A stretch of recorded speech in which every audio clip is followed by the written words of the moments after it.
Mən getdim qərbə, İslam gördüm, müsəlman görmədim. Gəldim müsəlman dünyasına, yəni müsəlman ölkələrinə. Müsəlman gördüm, İslam görmədim.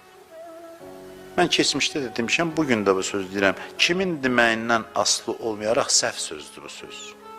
Sən orada İslam görmədin. Nəyi nəzərdə tutursan?